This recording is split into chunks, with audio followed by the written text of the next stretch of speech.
Again, our Baltimore truss or subdivided truss, and we will consider the subdivisions. The main truss here with its loads and reactions, and the secondary trusses here with their loads. Please refer to the previous lecture. Loading and reactions were accurately explained in details. So we have those 6 tons on member 3-4 and on member 4-7. We can get rid of them because they are not truss members. And little thinking may let us apply them on the joints instead of directly on the links. Again, refer to the previous lecture. Starting computing our internal forces, we will compute the internal forces in the main truss having section S1, S1, and considering either parts of the section. Of course, here we will consider the left part and we will extract it outside. We revise that member forces are heading out of the joints in the extracted part to tell that the forces in the members are considered tension forces. Analyzing member 1, 2 into its horizontal and vertical components and considering equilibrium in the y direction, we will have the 16 tons and the only internal force F12 sine theta. This gives that F12 equals 22.63 tons tension. Now we have our first member deduced.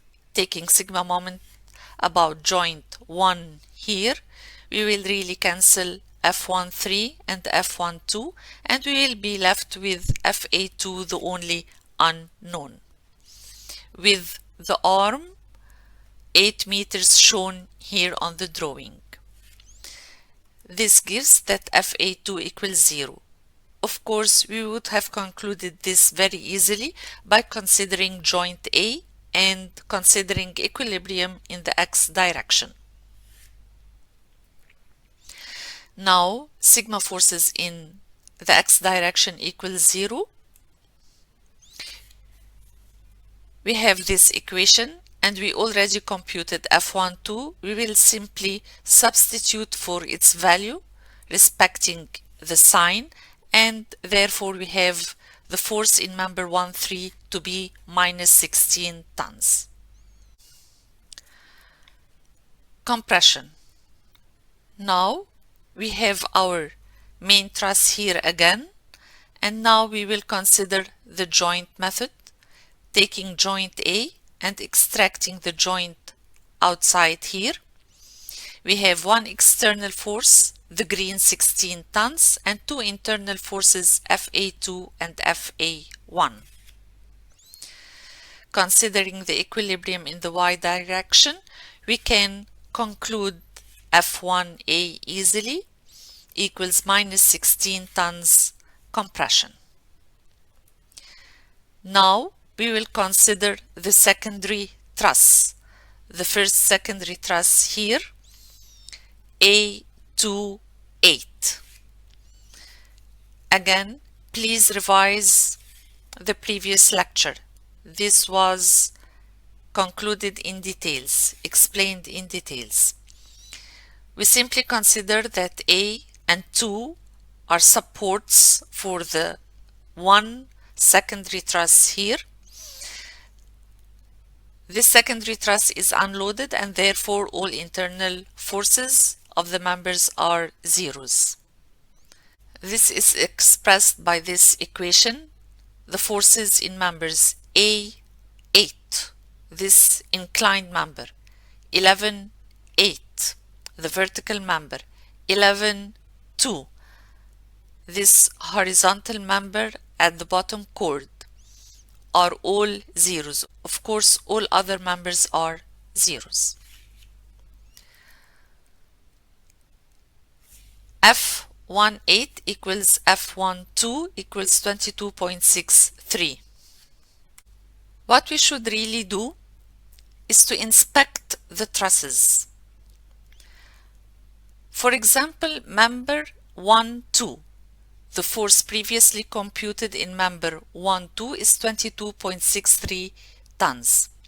Going back to the original truss, the force in member 1, 2 is the same as the force in member 1, 8.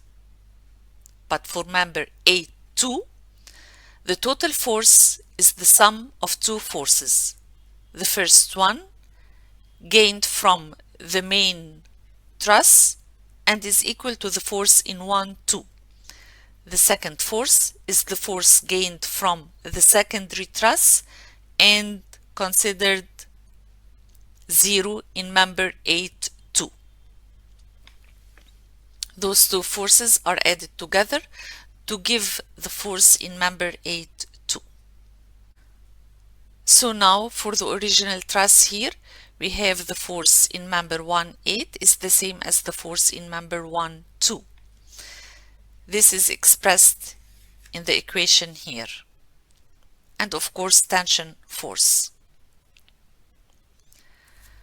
Member 8, 2, as we just explained, the full or the total force in member 8, 2 is the sum of two forces. F12 from the main truss and F28 from the sub-truss or the secondary truss. F12 is 22.63 previously computed. F28 for the sub-truss or the secondary truss is 0 and previously computed. So the total force is 22.63. Now we proceed with our truss. We take section S2, S2, and we extract the left part for calculations. After analyzing member 3, 4 into the vertical and horizontal components, we consider equilibrium in the y direction.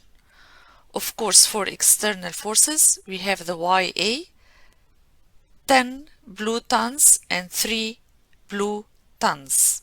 For internal forces, we have forces in the y direction for members having the cut passing through only. This is valid for member 3, 4, the vertical component. This equation gives that force in member 3, 4 equals 4.24 tons for the main truss. Of course, we are considering the main truss here. And this force is tension, and we plot it on our diagram here. Taking sigma moments about joint 3, we will get member 2, 4 to be 16 tons tension. And we plot it on our diagram here, 16 tons.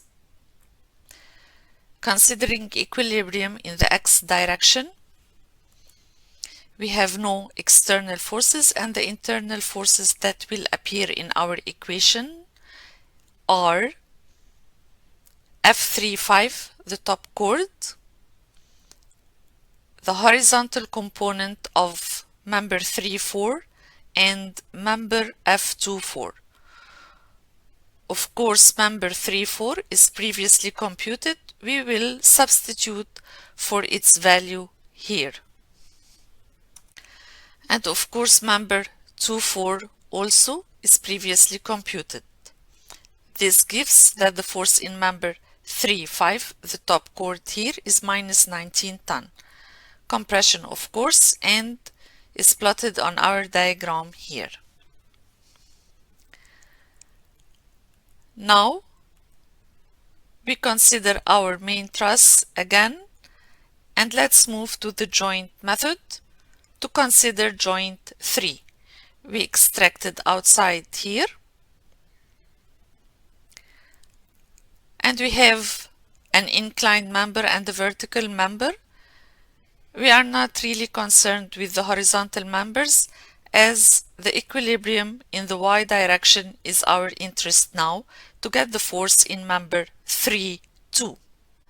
The golden arrows here are the components of member 3, 4. Of course, we have one external force 10 tons, and the internal forces are member 3, 2 and the vertical component of member 3, 4. This gives that member 3, 2 equals minus 13 tons. Of course, after substituting for member 3, 4 by the value here on the left hand side. Member 3, 2 is a compression member, and we move to the sub-truss here, or the secondary truss. The secondary truss of interest is this second truss here, 2, 10, 4. Truss 2, 10, 4. As we previously explained, we consider that 2 and 4 are supports for this sub-truss, and we have the 6 tons above. Please refer to the previous lecture. Considering joint 2, we will quickly give a hint on the internal forces that were explained in details in the previous lecture. Considering joint 2 and taking sigma forces in the y direction, we can conclude that the inclined member 210 has a compression force minus 4.24 tons. At the same joint, considering equilibrium in the x direction, after computing the component, the horizontal component of member 2,4, we can conclude that the member 213 is a tension member and has an internal force 3 tons. Of course, the vertical zero member here can be easily deduced by considering joint 13 and sigma forces in the y direction. Again now, considering this inclined member, for example, we will take it as an example. The force in member 310 is the same as the force in member 3, 4 for the main truss. The force in member 10, 4 in the original truss will be the sum of two forces. The first force is the force from the main truss and in member 3, 4. The second force is the force from the sub-truss and in member 10, 4. Similarly, we can do for any other member which is common in the two trusses, the main truss and the sub-truss. Here we are. Member 310, the full force in the member 310 or the total force in it is equal to the force in member 3, 4 computed from the main truss equals 4.24 tons. Member 410 here is the sum of the two forces, one from the main member here, 3, 4, and the second from the sub member here, 10, 4, which is minus 4.24 tons, and the total is 0. The same goes for the bottom member. So member 213, for example, will be the sum of the two forces, one from the main truss 2, 4, and the second from the sub truss 2, 13. 2, 4 here from the main truss is 16 tons, and 213 from the subtruss is plus 3 tons here, and the total is 19 tons. This was the procedure for computing internal forces in subdivided truss or Baltimore truss using the subdivisions.